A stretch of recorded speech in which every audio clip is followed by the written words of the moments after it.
and an emphatic voice on sustainable development and energy transition, energizing New India, empowering his 1.3 billion people with his very determined resolve for a climate-sensitive, clean, green and Atmanirbhar growth for India.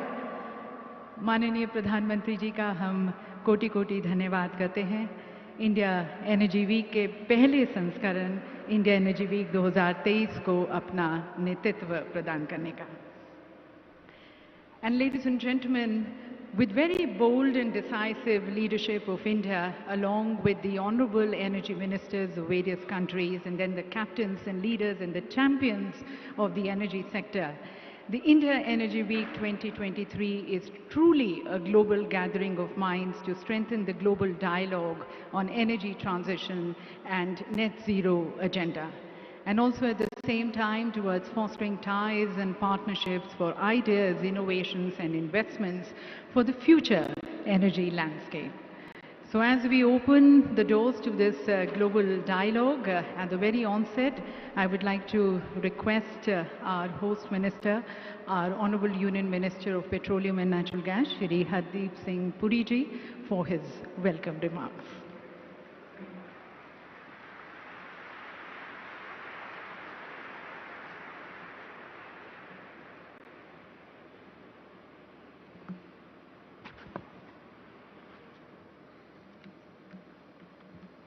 परम आदरणीय प्रधानमंत्री जी, महामहिम राज्यपाल माननीय तावरचंद गहलोत जी, माननीय मुख्यमंत्री जी, मंत्रिमंडल में मेरे सहयोगी रामेश्वर तेली जी, Excellencies, captains from the global oil and gas companies, pioneers of the green energy transition, friends in the media, ladies and gentlemen. It is my very proud privilege to welcome all of you to this first edition of India's flagship energy event, India Energy Week 2023 in the beautiful city of Bengaluru.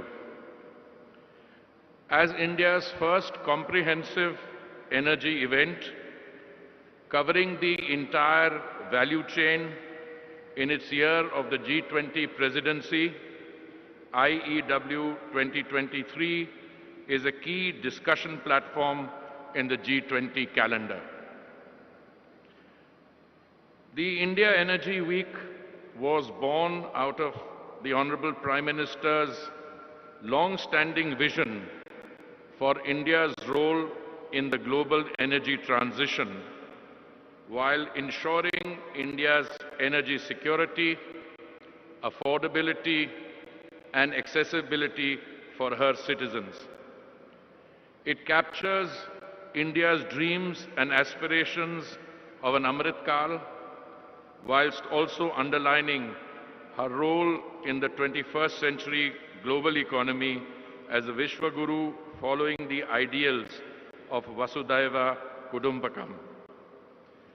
IEW 2023 comes at a watershed in the global energy landscape, and it will devise solutions to solve the global energy quadrilemma of energy access, affordability and availability, with security at its pivot, and devise solutions for the future global energy transition.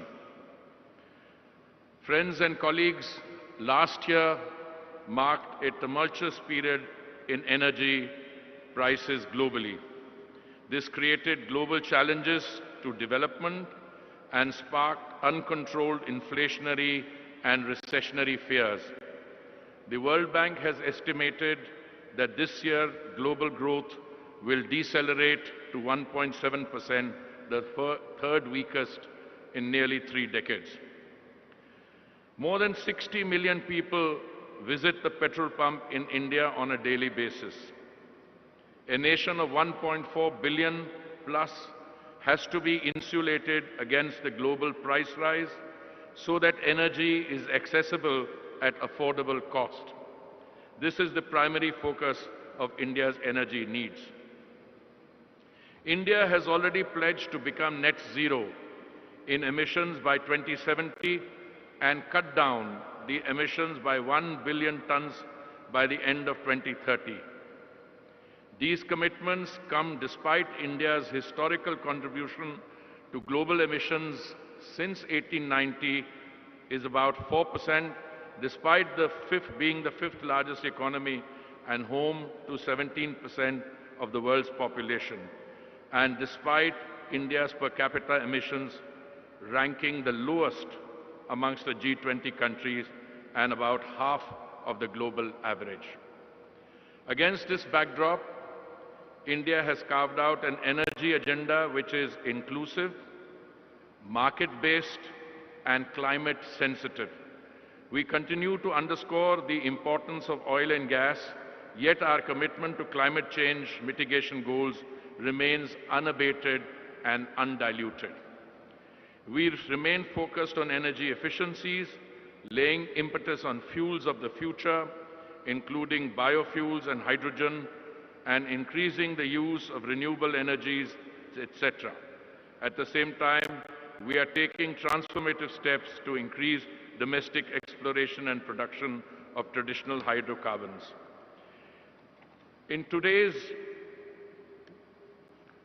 plenary, we are also witnessing, or we will be witness to the launch of 3 landmark initiatives by the Honorable Prime Minister.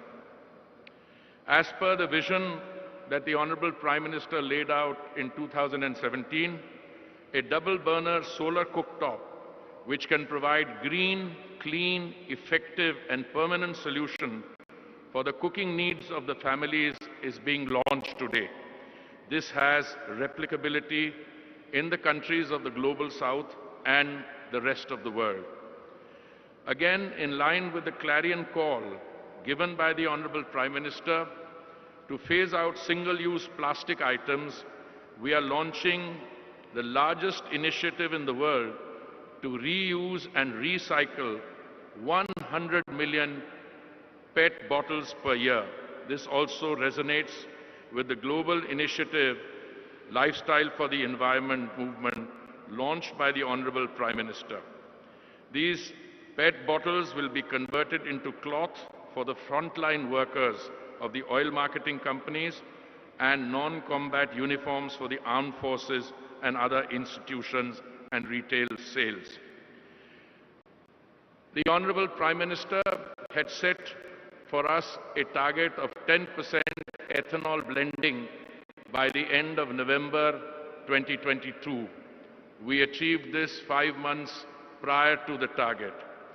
Equally, the Prime Minister had originally set 2030 for India to achieve 20% biofuel blending. Under the bold and decisive leadership of the Honorable Prime Minister, this 2030 target of 20% blending has been brought forward by 5 years, and we will complete it by 2025.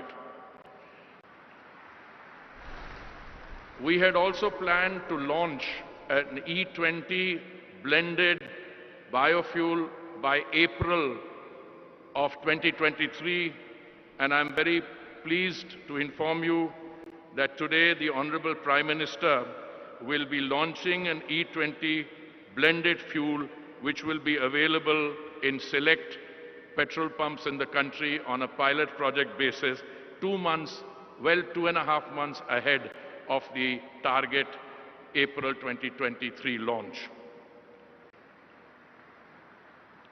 The Honorable Prime Minister will also be launching a green mobility rally which will showcase various types of vehicles capable of having E20, E85, hydrogen fuel, CNG and other new age fuels. As a country on a fast trajectory of economic growth, India is projected to witness the largest increase in energy demand of any country over the next 2 decades, accounting to close to 28% of incremental global growth in energy demand. Green growth has been highlighted as one of the Saptarishi or 7 priorities for the country in the latest budget. Not only have generous provisions been made for this, but also for other related activities to cover the manufacture of catalyzers and other requirements in the production of green hydrogen. Excellencies, India Energy Week 2023 therefore comes at an apt time and provide a unique platform to strengthen dialogue and cross-regional knowledge sharing on the future of the energy landscape at a time when the volatility, uncertainty and energy security in the energy business is dominating our discussion. This year's theme, Growth, Collaboration, Transition, is apt as it underscores the need for us to collaborate and grow together. We seek to imbibe the true spirit of innovation. Achieving the net zero goal requires global coordination and access to skills, technology and global financing. Excellencies, ladies and gentlemen, I am confident that India Week will provide an unrivaled global networking platform for all of you, where key priorities will be set and new partnerships will be forged. I wish you the best of in your discussion and engagements and look forward to fruitful outcomes. Thank you. Jai Hind.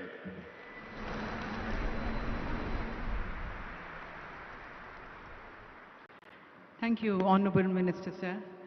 And ladies and gentlemen, the India Energy Week 2023 is happening in a city which is known as the Silicon Valley of India, a city which is known for its ideas, its innovation for startups and entrepreneurs, especially in the energy sector. और मंच पर हमारे साथ मेज़बान राज्य के माननीय governor साहब श्री थावरचंद गहलोत जी हैं, साथ साथ यशस्वी मुख्यमंत्री श्री बसवराज बोम्मई जी हैं। तो मैं मेज़बान राज्य कर्नाटक के माननीय मुख्यमंत्री श्री बसवराज बोम्मई जी को अब आमंत्रित करती हूँ इस सम्मानित सभागार को संबोधित करने के लिए। Inviting the Honorable Chief Minister Shri Basavaraj Bommai ji.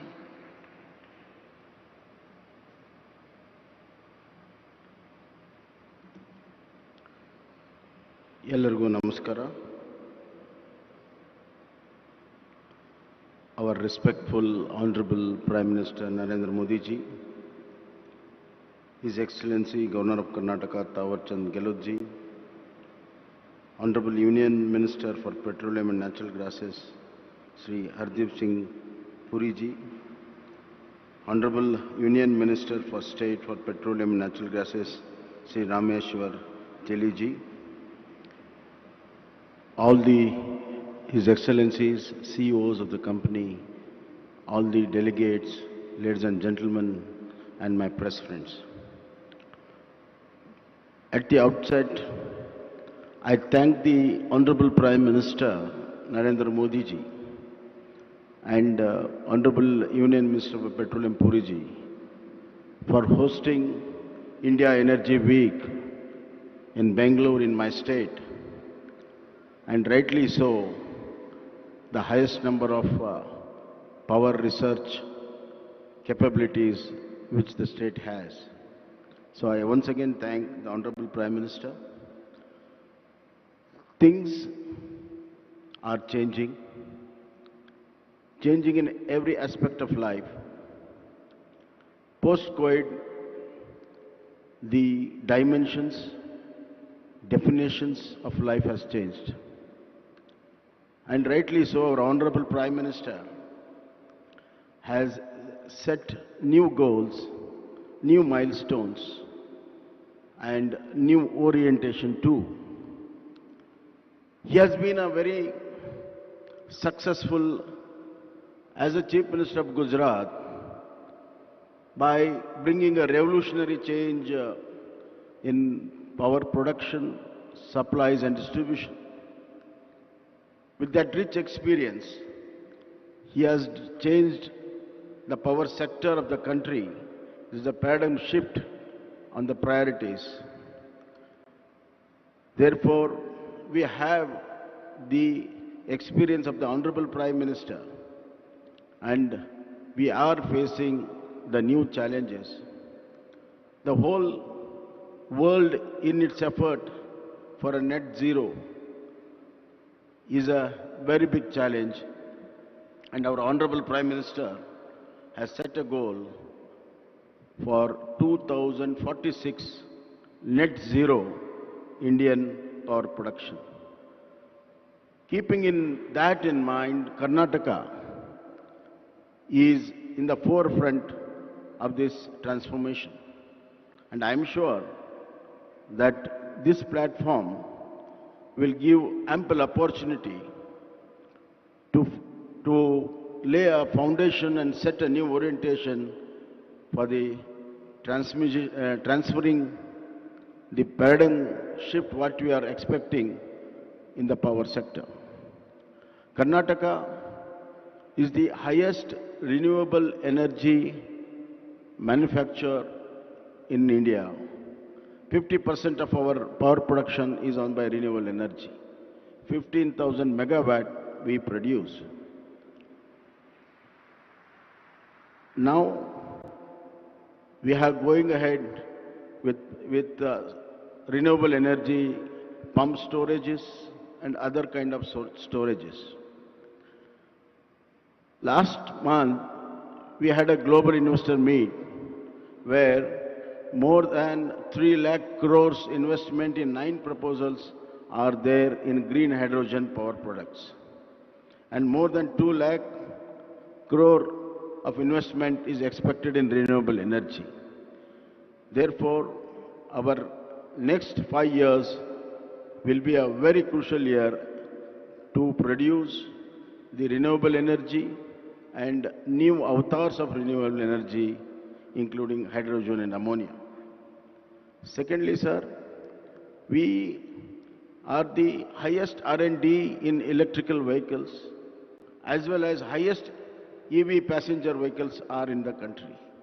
Now our goal is to make the #1 EV manufacturing in the country, and we have got EV policy which is investor friendly as far as manufacturing of EV vehicles are concerned. As far as biofuels, I am really proud that Karnataka is a pioneer in biofuels in manufacturing of ethanol, since we have highest number of sugarcane units. And I am proud that there is a young gentleman called Vijay Nirani, who is manufacturing cumulatively in all 5 units together the highest ethanol manufacturer in the India. Therefore, our goal to have 20% blend of ethanol by 2025 will be achieved, and Karnataka will be one of the greatest contributor. With all these new changes, new transformation, we like to say that the world changes and our goal is very, very important. Amrit Kal of our Honorable Prime Minister is change for the best in all the fields, including energy. Energy is a very important component for both economical growth and social development. Hence, I conclude that our Honorable Prime Minister intent and with great intensity, he has put forward the energy changes. The ultimate slogan would be maximum power with minimum emission. Thank you.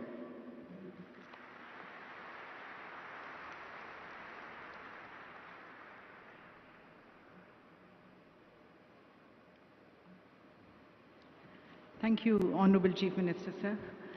And ladies and gentlemen, in the very spirit of growth, collaboration and transition, which is the theme of the India Energy Week 2023, India, under the dynamic leadership of Honorable Prime Minister, is taking all the right moves towards moving to a more cleaner and greener energy. And as was mentioned by our Honorable Minister, today we are going to be witnessing the launch of 3 landmark green initiatives at the hands of the Honorable Prime Minister.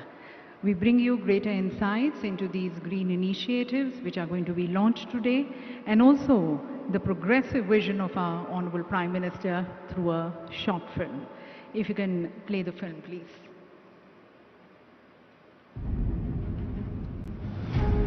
India, under the visionary leadership of Honorable Prime Minister Shri Narendra Modi, has become an emerging land of opportunities. The third largest consumer of crude oil and petroleum products in the world. Committed to the target of renewable footprint and decarbonization by 2030, as resolved by our Prime Minister Shri Narendra Modi at COP26.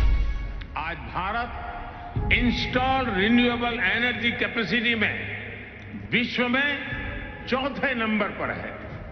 बीते 7 वर्षों में भारत की non fossil fuel energy में 25% से ज्यादा की वृद्धि हुई है और अब ये हमारे एनर्जी मिक्स का 40% पहुंच गया है। The Government of India, under the able guidance of the Honorable Prime Minister, is scaling up avenues of utilizing renewable energy for achieving energy independence and has targeted about 450 gigawatt of installed renewable energy capacity by 2030. India is today creating a wave of new possibilities of growth, collaboration and transition. Transitioning into new age biofuels, India is further securing its energy security, and the government is supporting advanced biofuel projects through the Pradhan Mantri Jeevan Yojana with cumulative financial assistance of approximately 25,000 crore. Domestically produced ethanol has been identified by the country as a potential opportunity to reduce reliance on oil imports. India is all set to achieve the target of 20% blending by 2025. Which was advanced from the original target of 2030. Achieving the 20% ethanol blending target will result in forex savings of more than nearly 54,000 crore per annum. The Government of India is striving to increase farmers' income, and one key contributor to it is ethanol blending, which will increase the farmers' cumulative income by over 49,000 crore per annum. To further this vision, oil marketing companies are setting up 2G, 3G ethanol plants with total investment of 8,000 crore per annum. PM Shri Narendra Modi ji has called for a ban on single-use plastic. Inspired by his clarion call, Indian Oil, one of the energy majors of the country, has ventured into recycling PET bottles and converting it into yarn. More than 10 lakh uniforms of oil marketing companies will be weaved with the polyester made from the recycled yarn. And further, armed forces and other institutions for their non-combat uniforms are also adopting this raw material for their production. This green initiative, unbottled towards a greener future, will result in recycling of 10 crore PET bottles per year.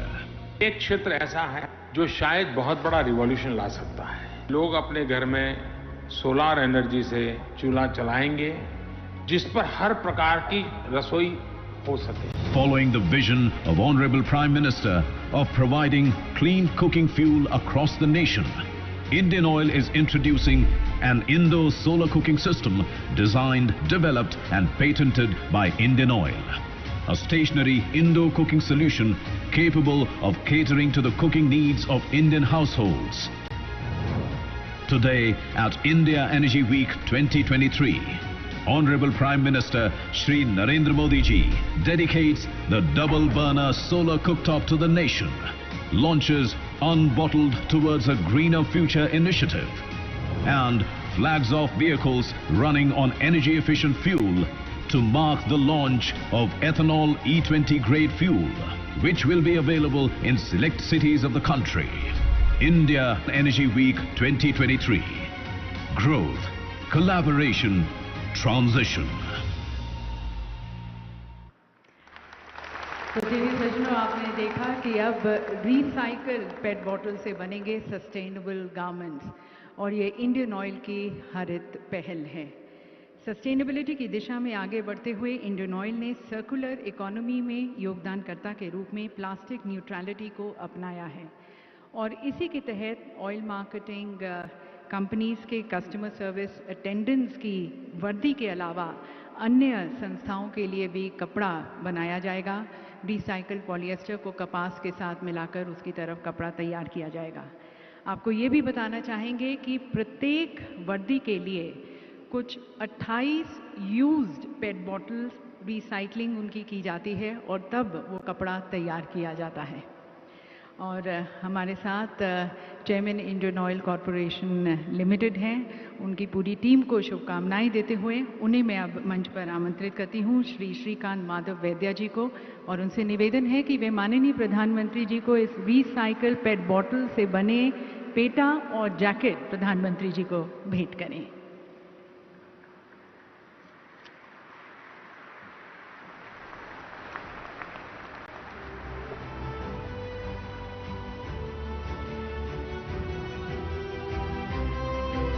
देवी सज्जनों, recycled polyester का उपयोग भारत में अपने fossil feedstock के आयात को कम करने के अलावा वस्त्रों की बढ़ती हुई मांग की भी पूर्ति करेगा।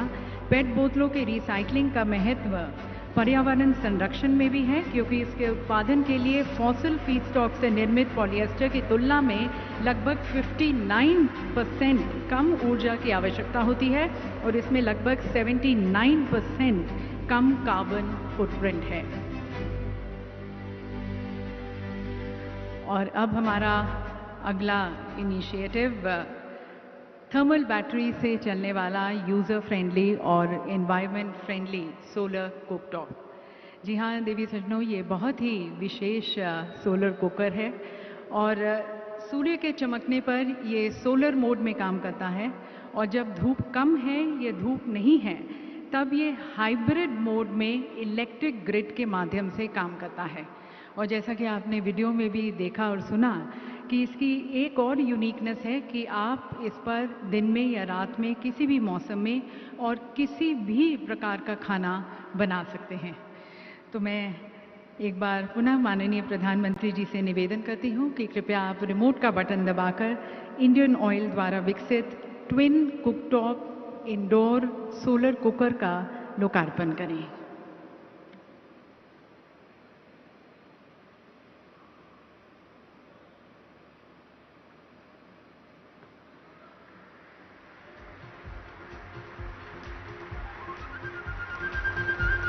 Ladies and gentlemen, I would like to draw your attention on the sides here, just closer to the podium.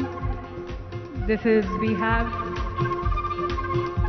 the solar cooker, the twin cooktop indoor solar cooker, and this will be the green, clean and a permanent solution for the cooking needs of the household of not only India but also of the rest of the world.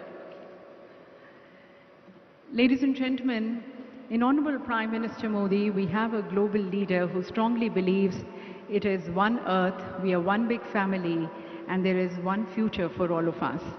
And thereby, we all need to work together, collaborate for global good and welfare for all.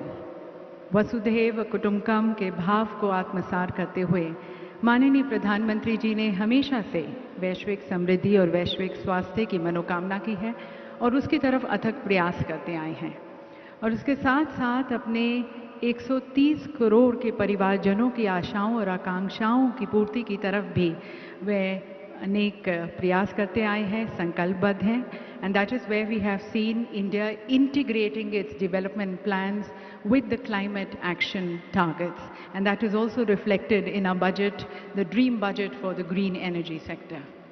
और आज जब विश्व के सभी देश energy security और environmental sustainability जैसे मुद्दों के साथ जूझ रहे हैं, हमारे प्रधानमंत्री जी का संदेश, उनकी अंतर्दृष्टि, उनके विचार यकीनन हम सभी का मार्ग प्रशस्त करेंगे। तो यहाँ पर उपस्थित सभी की तरफ से मैं माननीय प्रधानमंत्री जी से करबद्ध होकर निवेदन करती हूँ, हम सभी के मार्गदर्शन हेतु अपने विचारों से हमें लाभान्वित करने के लिए।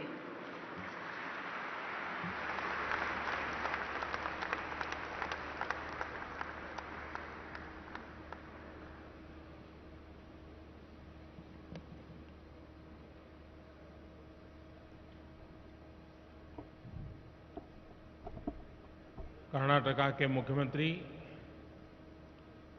श्री बसवराज बोम्मई जी, केंद्रीय मंत्रिमंडल के मेरे सहयोगी श्री हरदीप पुरी जी, रामेश्वर तेली जी, अन्य मंत्रीगण, योर एक्सेलेंसीज, देवी और सज्जनों, इस समय तुर्की में आए विनाशकारी भूकंप पर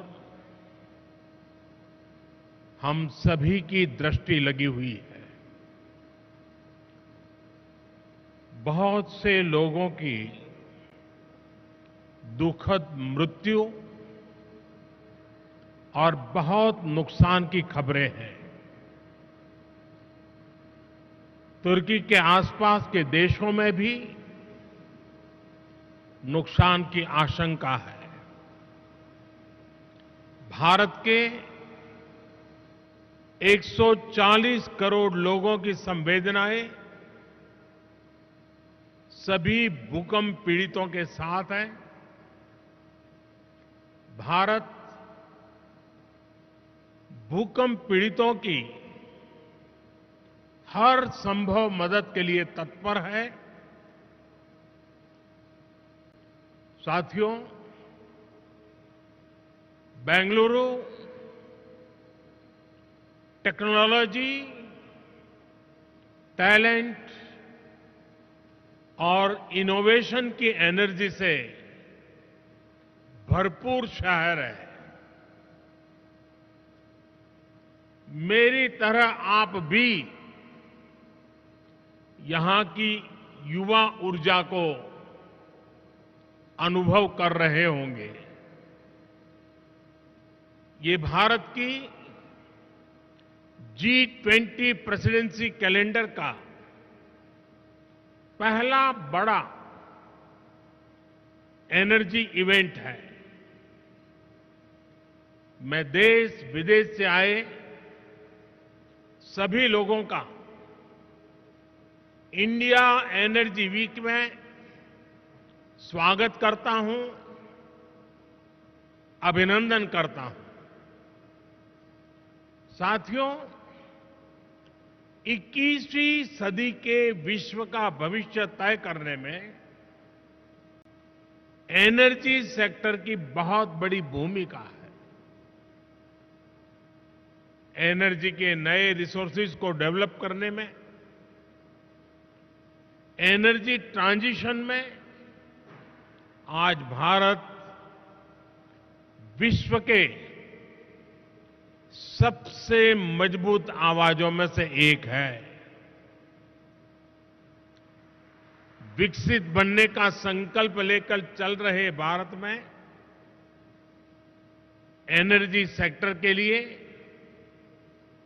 अभूतपूर्व संभावनाएं बन रही है। आप जानते हैं कि हाल ही में आईएमएफ ने 2023 के लिए ग्रोथ प्रोजेक्शन रिलीज की है।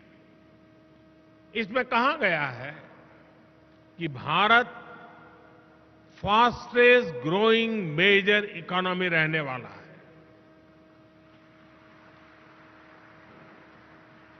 महामारी और युद्ध के प्रभाव के बावजूद 2022 में भारत एक ग्लोबल ब्राइट स्पॉट रहा है।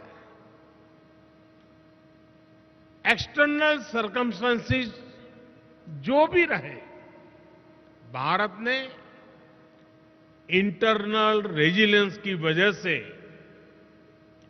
हर चुनौती को पार किया। इसके पीछे मल्टीपल फैक्टर्स ने काम किया।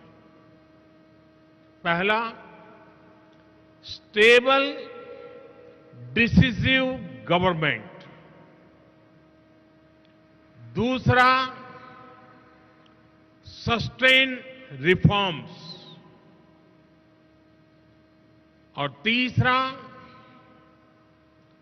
ग्रास रूट पर सोशियो इकोनॉमिक एम्पावरमेंट। बीते वर्षों में बड़े पैमाने पर लोगों को बैंक खातों से जोड़ा गया, उन्हें फ्री हेल्थ केयर ट्रीटमेंट की सुविधा मिली, सेफ सैनिटेशन, बिजली कनेक्शन, आवास, नल से जल और दूसरे सोशल इंफ्रास्ट्रक्चर की पहुंच करोड़ों लोगों तक हुई।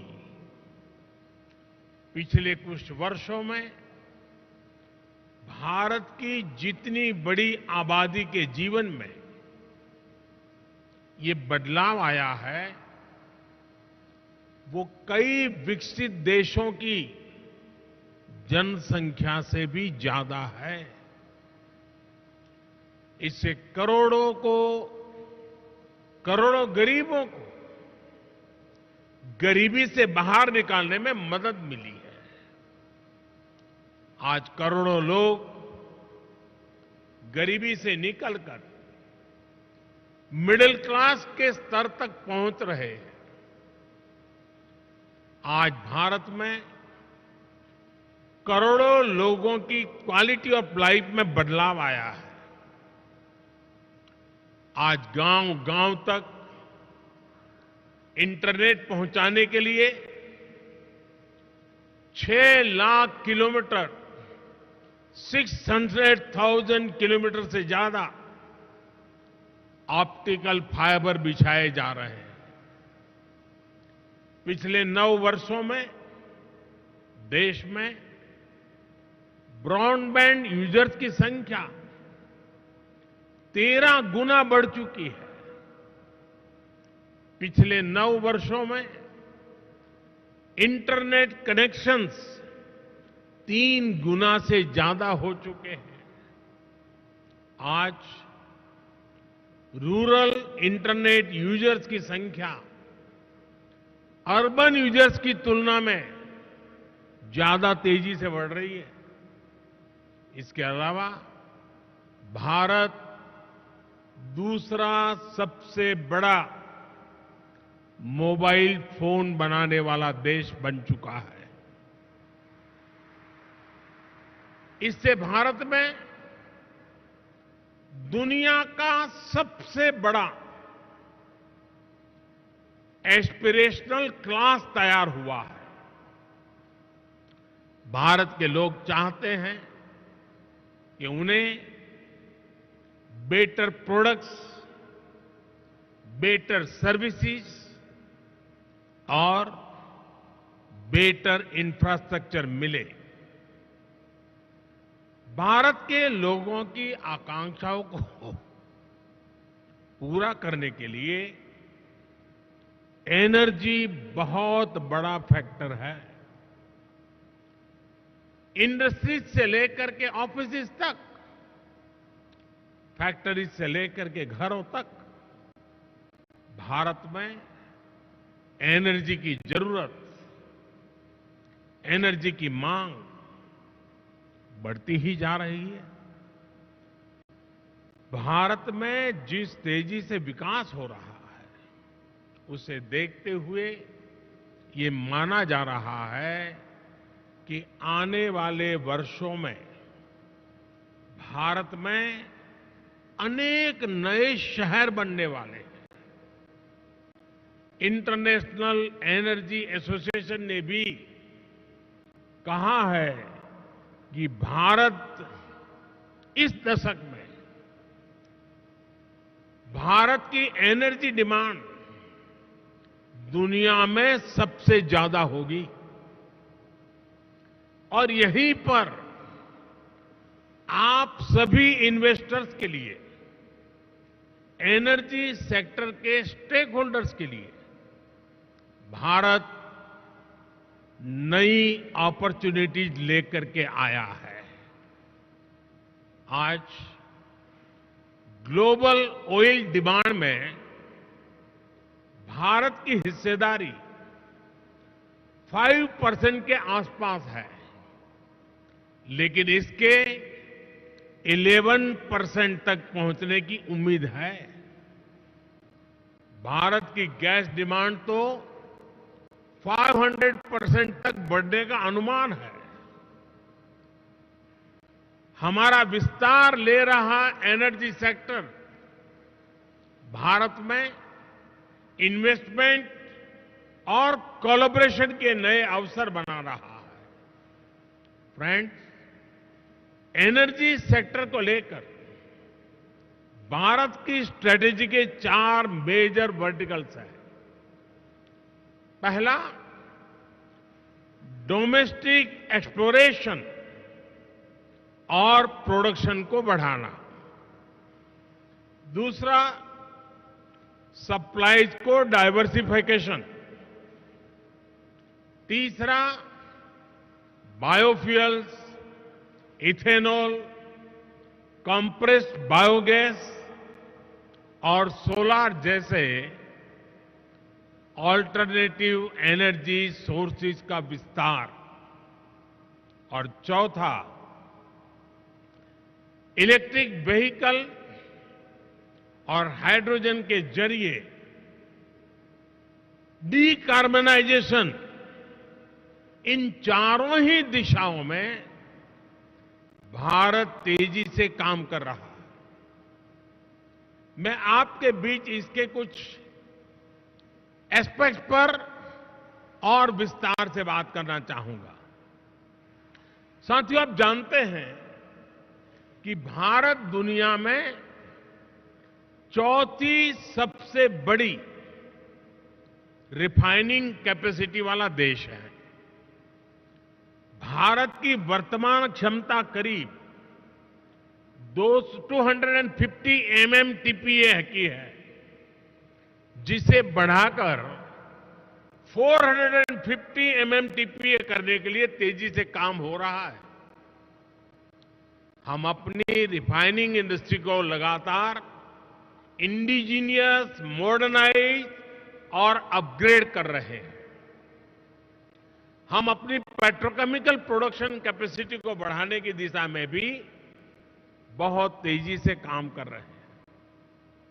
भारत के रिच टेक्नोलॉजी पोटेंशियल और ग्रोइंग स्टार्टअप इकोसिस्टम का उपयोग करके आप सभी अपने एनर्जी लैंडस्केप का विस्तार कर सकते हैं। साथियों, हम 2030 तक अपने एनर्जी मिक्स में नेचुरल गैस कंजम्पशन को बढ़ाने के लिए भी मिशन मोड पर काम कर रहे हैं। इसे 6% से बढ़ाकर 15% करने का लक्ष्य तय किया गया है। हमारा वन नेशन वन ग्रिड ये विजन इसके लिए सभी जरूरी इंफ्रास्ट्रक्चर उपलब्ध कराएगा। हमारा प्रयास है कि LNG टर्मिनल रीगैसिफिकेशन क्षमता को बढ़ाया जाए। 2014 में हमारी क्षमता 21 MMTPA की थी, जो 2022 में करीब दोगुनी हो गई है। इसे और बढ़ाने के लिए काम जारी है। भारत में 2014 के मुकाबले CGD की संख्या भी 9% हो चुकी है और 9 गुना बढ़ चुकी है। 9 गुना, 9 टाइम। हमारे यहां 2014 में CNG स्टेशन भी 900 के आसपास थे।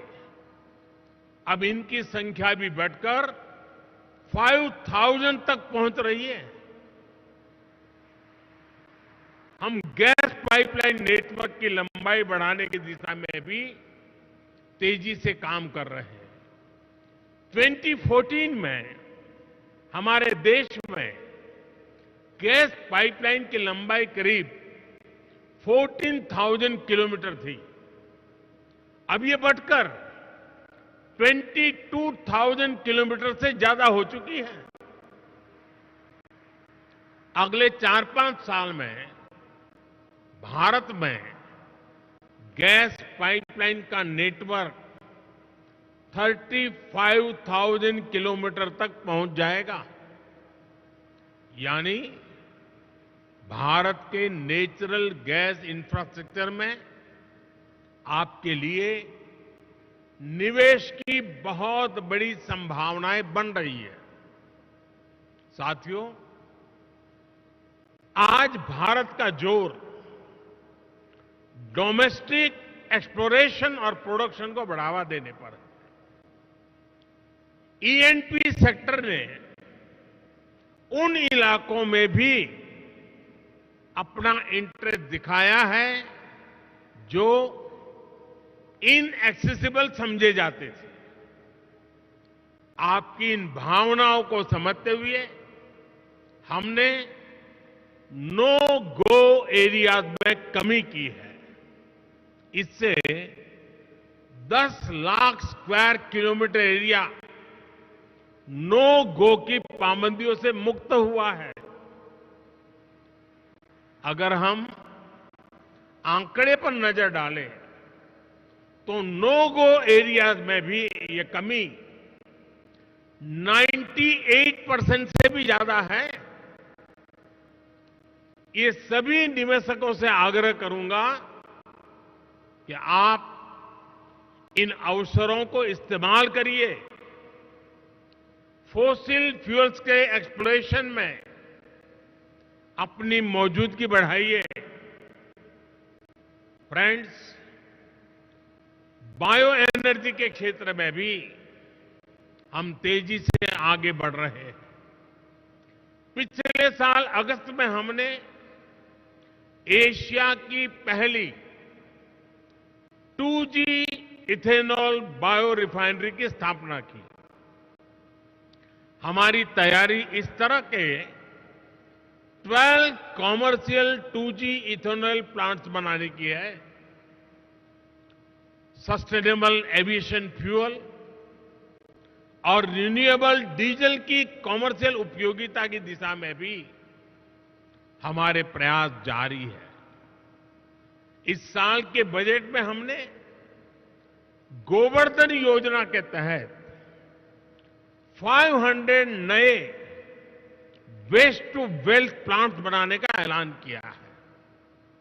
इसमें 200 कॉम्प्रेस बायोगैस प्लांट्स और 300 कम्युनिटी या क्लस्टर बेस्ड प्लांट्स शामिल है।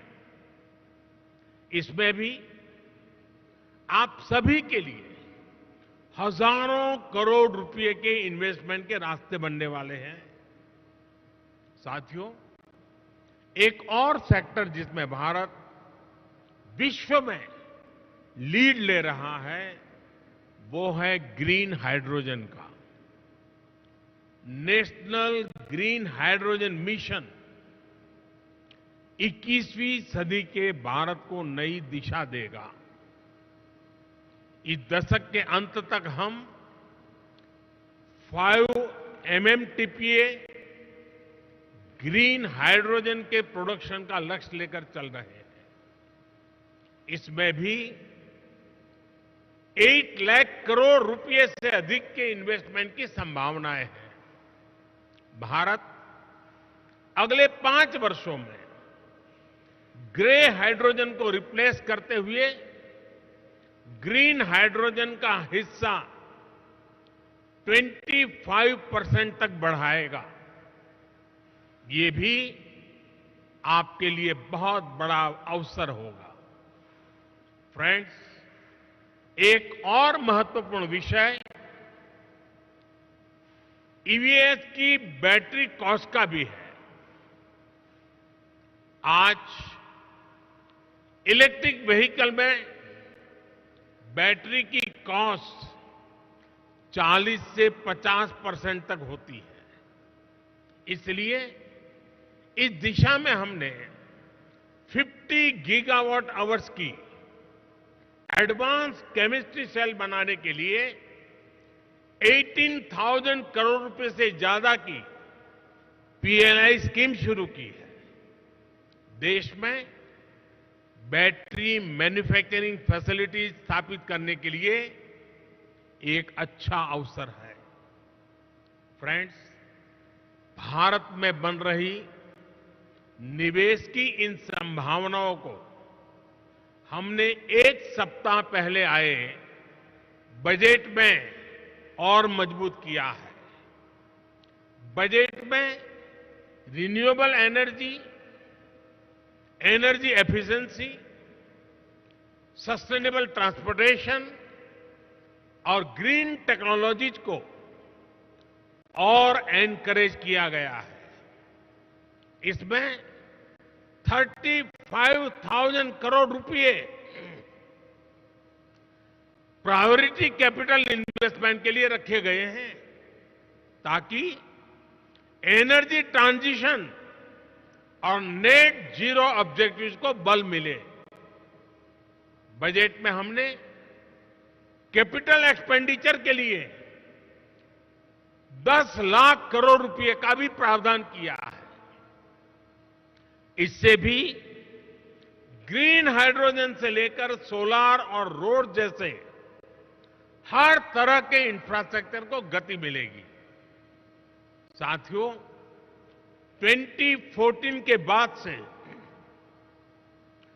ग्रीन एनर्जी को लेकर भारत का कमिटमेंट और भारत के प्रयास पूरी दुनिया को देख रहे हैं। बीते 9 वर्षों में भारत में रिन्यूएबल एनर्जी कैपेसिटी करीब 70 गीगावाट से बढ़कर करीब 170 गीगावाट हो चुकी है। इसमें भी सोलर पावर कैपेसिटी 20 टाइम्स से ज्यादा बढ़ी है।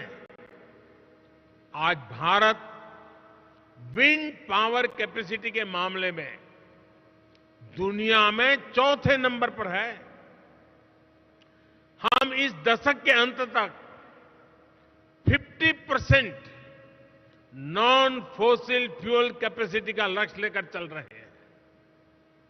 हम बायोफ्यूल पर, इथेनॉल ब्लेंडिंग पर बहुत तेजी से काम कर रहे हैं। बीते 9 वर्षों में पेट्रोल में इथेनॉल ब्लेंडिंग को हम 1.5% से बढ़ाकर 10% कर चुके हैं। अब हम 20% इथेनॉल ब्लेंडिंग के लक्ष्य की तरफ बढ़ रहे हैं। आज यहां E20 रोल आउट किया जा रहा है। पहले फेज में देश के 15 शहरों को कवर किया जाएगा और फिर आने वाले 2 वर्षों में देश भर में इसका विस्तार किया जाएगा। यानी E20 भी आपके लिए देश भर में बहुत बड़ा मार्केट बनने जा रहा है। साथियों, आज भारत में एनर्जी ट्रांजिशन को लेकर जो मास मूवमेंट चल रहा है वो अध्ययन का विषय है। ये 2 तरीके से हो रहा है। पहला, एनर्जी के रिन्यूएबल सोर्स का तेज गति से एडॉप्शन कर, और दूसरा, एनर्जी कंजर्वेशन के प्रभावी तरीकों का एडॉप्शन। भारत के नागरिक आज बड़ी तेजी से एनर्जी के रिन्यूएबल सोर्सेज को अपना रहे हैं। सोलर पावर से चलने वाले घर, सोलर पावर से चलने वाले गांव, सोलर पावर से चलने वाले एयरपोर्ट, सोलर पंप से हो रही खेती, ऐसे अनेक उदाहरण हैं। बीते 9 वर्षों में भारत ने अपने 19 करोड़ से ज्यादा परिवारों को क्लीन कुकिंग फ्यूल से जोड़ा है। आज जो सोलर कुपटॉप लॉन्च किया गया है, वो भारत में ग्रीन और क्लीन कुकिंग को नया आयाम देने जा रहा है। उम्मीद है कि अगले 2-3 साल में ही 3 करोड़ से अधिक घरों में सोलार कुपटॉप की पहुंच बन जाएगी। इससे एक तरह से भारत किचन में क्रांति लाने का काम करेगा। भारत में 25 करोड़ से अधिक परिवार हैं। आप कल्पना कर सकते हैं कि सिर्फ सोलार कुपटॉप से जुड़े निवेश में आपके लिए कितनी संभावनाएं बन रही हैं। साथियों, भारत के नागरिक एनर्जी कंजर्वेशन के प्रभावी तरीकों की तरफ तेजी से शिफ्ट हो रहे हैं। अब ज्यादातर घरों में स्ट्रीट लाइट्स में एलईडी बल्ब का इस्तेमाल होता है। भारत के घरों में स्मार्ट मीटर लगाए जा रहे हैं। लार्ज स्केल पर सीएनजी और एलएनजी को अपनाया जा रहा है। इलेक्ट्रिक व्हीकल्स की बढ़ती लोकप्रियता इस दिशा में बड़े बदलाव के संकेत दे रहे हैं। साथियों, ग्रीन ग्रोथ की तरफ, एनर्जी ट्रांजिशन की तरफ भारत के बड़े प्रयास हमारी वैल्यूज को भी रिफ्लेक्ट करते हैं। सर्कुलर इकोनॉमी एक तरह से हर भारतीय की जीवन शैली का हिस्सा है। रिड्यूस, रीयूज और रिसाइकल का मंत्र हमारे संस्कारों में रहा है। आज इसका ही एक उदाहरण हमें यहां भी देखने को मिला है। प्लास्टिक की वेस्ट बॉटल्स को रिसाइकल करके जो यूनिफॉर्म बनाई गई है, आपने उसे देखा है। फैशन की दुनिया के लिए, सुंदरता की दुनिया के लिए उसमें कोई कमी नहीं है। हर साल 10 करोड़ ऐसी बॉटल्स की रिसाइकलिंग का लक्ष्य पर्यावरण की रक्षा में बहुत मदद करेगा। ये मिशन लाइफ यानी लाइफस्टाइल फॉर एनवायरनमेंट को भी मजबूती देगा, जिसकी दुनिया को आज बहुत आवश्यकता है। इन्हीं संस्कारों पर चलते हुए भारत ने 2070 तक नेट जीरो का टारगेट तय किया है। इंटरनेशनल सोलर अलायंस जैसे प्रयासों से भारत इस सद्भावना को दुनिया में मजबूत करना चाहता है। साथियों, मैं आपका फिर आह्वान करूंगा कि भारत के एनर्जी सेक्टर से जुड़ी हर संभावनाओं को जरूर एक्सप्लोर करें, उससे जुड़े। आज भारत आपके इन्वेस्टमेंट के लिए दुनिया में सबसे उपयुक्त जगह है। इन्हीं शब्दों के साथ आज आप इतनी बड़ी तादाद में यहां आए, एनर्जी ट्रांजिशन वीक के अंदर शरीक हुए। मैं आपका अभिनंदन करता हूं, स्वागत करता हूं और अपनी वाणी को विराम देता हूं। आप सबको बहुत बहुत शुभकामनाएं। धन्यवाद।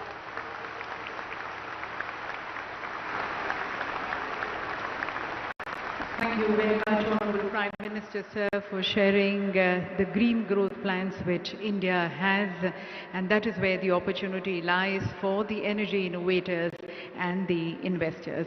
माननीय प्रधानमंत्री जी का बहुत बहुत धन्यवाद उनके सतत मार्गदर्शन के लिए, उनके पथ प्रदर्शक संदेश के लिए. Ladies and gentlemen, would like to request you to remain at your respective seats and would like to request our Honorable Energy Ministers to please join us outside for a group photograph with the Honorable Prime Minister. Also, the Honorable Prime Minister outside is going to be launching the E20.